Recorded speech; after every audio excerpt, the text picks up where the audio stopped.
احادیث میں صلی اللہ علیہ وآلہ وسلم کیوں نہیں ہے، جبکہ اردو میں احادیث کے ترجمے میں آلہ بھی لکھا جاتا ہے؟ احادیث میں نبی علیہ السلام سے تو یہ نہیں ہے صلی اللہ علیہ وآلہ وسلم، محدثین نے لکھا ہے۔ نبی صلی اللہ علیہ وآلہ وسلم سے یہ جو درود ثابت ہے وہ صحیح مسلم میں ہے، صلی اللہ علیہ وسلم عیسیٰ ابن مریم کے بارے میں آپ نے کیا۔ تو عیسیٰ ابن مریم کی تو آگے اولاد ہوئی بھی نہیں نا، ان کی تو شادی بھی نہیں ہوئی تھی۔ آل کے ساتھ دروشی بھی اس لیے لگاتے ہیں کہ بخاری مسلم دونوں میں حدیث ہے کہ جب یہ آیت نازل ہوئی ان اللہ و ملائکتہ یصلون علی النبی، تو صحابہ نے پوچھا کہ یا رسول اللہ اس میں آیا کہ سلام پڑھو، تو سلام تو آپ نے ہمیں سکھا دیا، السلام علیکہ ایھا النبی، ہم آپ اور آپ کے اہل بیت پہ درود کیسے پڑھیں؟ اب حضور نے آگے سے نہیں کہا بھئی قرآن میں تو صرف مجھ پہ درود پڑھنے کی بات آئی ہے تو تم میرے اہل بیت کا ذکر کیوں کر رہے ہو؟ صحابہ کو پتا تھا کہ نبی علیہ السلام اور اہل بیت ایک ہی آرگینک ہول ہے، محمد اور آل محمد۔ کیوں؟ پہلے اللہ نے بنو اسرائیل کو چنا تھا، یا بنی اسرائیل اذکروا نعمتی التی انعمت علیکم وانی فضلتکم علی العالمین۔ سارے جہان والوں پر حضرت یعقوب کی اولاد کو اللہ نے فضیلت دی تھی، تو محمد رسول اللہ کی اولاد کو سارے جہان والوں پہ فضیلت نہیں ہوگی؟ محمد اور آل محمد۔ تو صحابہ کو پتا تھا، اسی لیے ان کا کہ ہم آپ اور آپ کے اہل بیت پہ کیسے درود پڑھیں، تو آپ نے پھر درود ابراہیمی سکھایا، اللہم صلی علی محمد وعلی آل محمد کما صلیت علی ابراہیم۔ اور اس کا جو پہلا ٹکڑا ہے اس کے بارے میں الگ سے حدیث ہے سنن نسائی کے اندر۔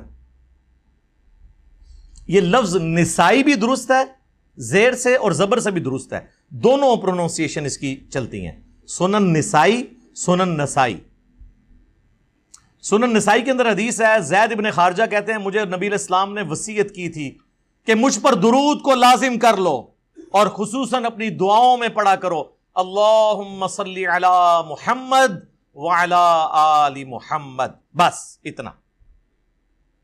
تو یہ بھی پرفیکٹ درود ہے، میں بھی درود شریف یہ والا ہی پڑھتا ہوں، یہ مختصر بھی ہے، خصوصاً جمعے کے دن پڑھنا چاہیے۔ ابو داؤد میں حدیث ہے کہ جمعے کے دن جو ہے وہ تمام دنوں کا سردار ہے، اس دن مجھ پر درود پڑھو، تمہارا درود مجھ پہ پیش کیا جائے گا۔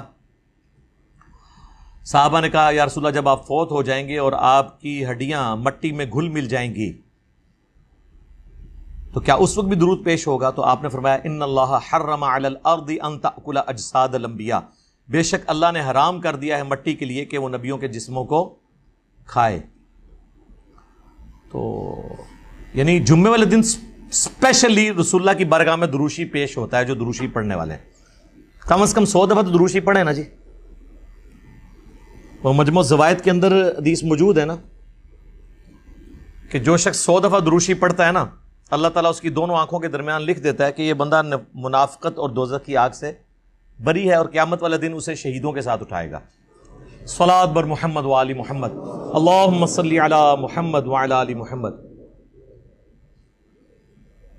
اور مجموع زوائد میں ایک اور حدیث ہے کہ جو صبح و شام 10 دفعہ دروشی پڑھ لے میری شفاعت اس کے لیے حلال ہو جائے گی، اللہم صلی علی محمد وعلی آل محمد۔ تو دروشی پورا ہی لکھنا چاہیے صلی اللہ علیہ وآلہ وسلم، یہ رسول اللہ کو پسندیدہ ہے، افضل یہی ہے۔ میری کوئی 5-6 سال پرانے کی جو ویڈیوز ہیں اس میں تو میں صلی اللہ علیہ وسلم ہی کہتا تھا۔ پھر مجھے ایک بھائی نے سعودی عرب سے کال کی تو وہ کہنے لگے آپ وآلہ ہی بھی ساتھ لگایا کریں، نبی علیہ السلام کو یہ پسندیدہ ہے۔ پھر میں نے اس کے بعد سے شروع کیا۔ اہل تشیع کے ہاں تو اس چیز کا اہتمام ہوتا ہے، سنی تو صلی اللہ علیہ وسلم ہی کہتے ہیں۔ ایون دیکھ لیں کہ بریلویوں میں بھی آپ کو الیاس قادری صاحب نظر آئیں گے نا تو وہ بہت دروشی پڑھاتے ہیں، لیکن وہ بھی آلہ ہی کے بغیر ہی پڑھتے ہیں۔